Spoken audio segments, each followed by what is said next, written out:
Добро пожаловать в мой канал. Le bilan était trop mauvais. Guy Novès, le sélectionneur des Bleus, ne passera pas l'hiver.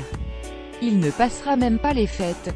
Bernard Laporte, le président de la FFR, et son vice-président, Serge Simon, ont tranché hier après de longues semaines de réflexion, puis ils ont publié un communiqué annonçant que Laporte s'exprimerait officiellement mercredi 27 décembre sur le remaniement du staff du 15 de France.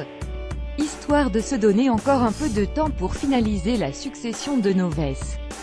Après une tournée désastreuse en novembre, ponctuée de 2 défaites contre la Nouvelle-Zélande et l'Afrique du Sud et d'un match nul face au Japon, suivant elle-même une tournée catastrophique en juin 3 déroutes devant les Sud-Africains, Laporte a donc décidé de procéder à une grande première en rugby, limoger un sélectionneur en cours de mandat.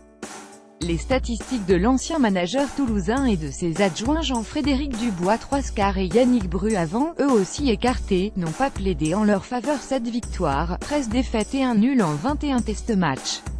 Le jeu indigent d'un 15 de France en perdition, désormais très loin du niveau des cadors du rugby mondial, ne les a pas aidés non plus. Même s'il s'était montré politiquement très prudent envers un sélectionneur qu'il n'avait pas choisi, surtout depuis l'enquête diligentée cet été par le ministère des Sports à son encontre pour un soupçon de conflit d'intérêts avec le club de Montpellier. Le dossier a été transmis à la justice début décembre. Le président de la FFR a profité du tapis rouge déroulé devant lui pour revenir à la charge. Qui pour épauler l'ex-adjoint de Laporte, il va désormais choisir ses hommes et c'est Jacques Brunel, le manager de Bordeaux-Bègles 64 ans le 14 janvier prochain, qui devrait logiquement succéder à Guy Novès, 63 ans.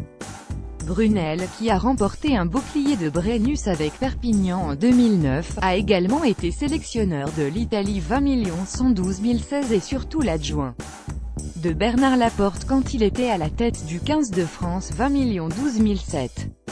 Son président Laurent Marty ne devrait pas s'opposer à son départ, même au beau milieu de la saison. Pour le reste du staff, en revanche, les négociations seront beaucoup plus compliquées. C'est d'ailleurs pour cela que le président de la FFR a précisé qu'il s'entretiendrait avec Paul Gauze, le président de la Ligue nationale, d'ici au 27 décembre. Il s'agit de trouver une solution pour épauler Brunel.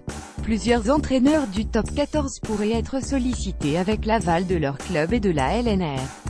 Les noms de Galtier, Mignoni, Azema et Colazo, notamment, circulent. Seront-ils libérés par leur président?